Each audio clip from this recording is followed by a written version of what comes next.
میرے بھائیوں سوچو کہ زندگی کا مقصد کیا ہے، پہچانو زندگی کا مقصد کیا ہے۔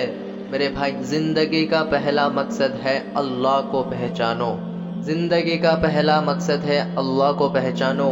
میرے بھائی افسوس اس بات کی ہے کہ ہم اس کریم رب کو بھول چکے ہیں جس نے ہمیں بنایا، جس نے ہمیں پیدا فرمایا، جس نے ہمیں روزانہ رزق دے رہا ہے، جس نے ہمارے پکاروں کو سنتا ہے، جس نے ہمارے دعاؤں کو سنتا ہے۔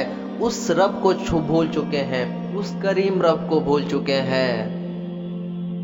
میرے بھائی یاد رکھنا ہے اللہ کے سوا تمہارے دعا سننے والا کوئی بھی نہیں ہے، اللہ کے سوا تمہارے دعائیں قبول کرنے والا کوئی بھی نہیں ہے۔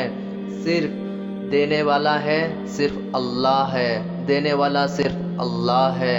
اس مقصد کو پہچانو، اللہ کو پہچانو۔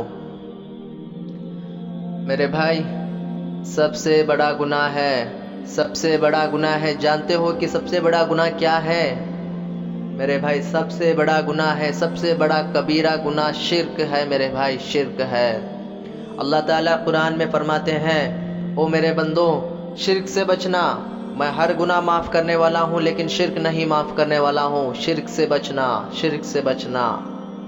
لیکن آج ہمارے ماحول میں شرک کو سب سے چھوٹا گناہ سمجھا جاتا ہے، اور چھوٹا گناہ سمجھ کے نہ جانے میرے بھائی نہ جانے کہاں کہاں اپنا سر کو جھکاتے ہیں، نہ جانے کہاں کہاں ہاتھ اٹھا کے مانگتے ہیں۔ اللہ تعالیٰ کہیں بھی یہ نہیں کہا کہ میں کسی ولی کے ذریعے سے تمہارے دعائیں قبول کروں گا۔ اللہ تعالیٰ کہیں بھی نہیں کہا کسی بندے کے ذریعے سے تمہارے دعائیں قبول کروں گا۔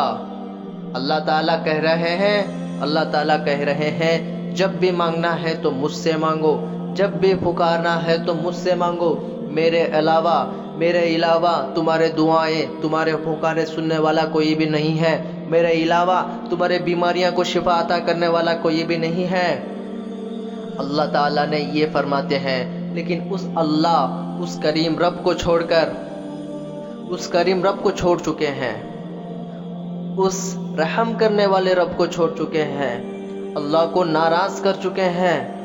میرے بھائی عزت کی طلب حرام نہیں ہے، عزت کی طلب حرام نہیں ہے، لیکن عزت کی طلب میں ایمان کو بیچ دینا، ضمیر کو بیچ دینا، آخرت کو آگ لگا دینا، اللہ کے نبی کو ناراض کر دینا، اللہ کو ناراض کر دینا، یہ صحیح طریقہ نہیں ہے، یہ زندگی نہیں ہے۔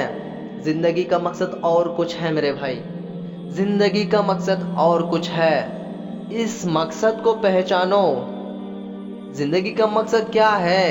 اللہ ہے، اللہ ہے، صرف اللہ کی عبادت کرو۔ اللہ تعالیٰ کس لیے بنایا ہمیں؟ اللہ تعالیٰ کس لیے ہمیں بنایا؟ اللہ تعالیٰ فرماتے ہیں وَمَا خَلَقْتُ الْجِنَّ وَالْإِنسَ إِلَّا لِيَعْبُدُونَ۔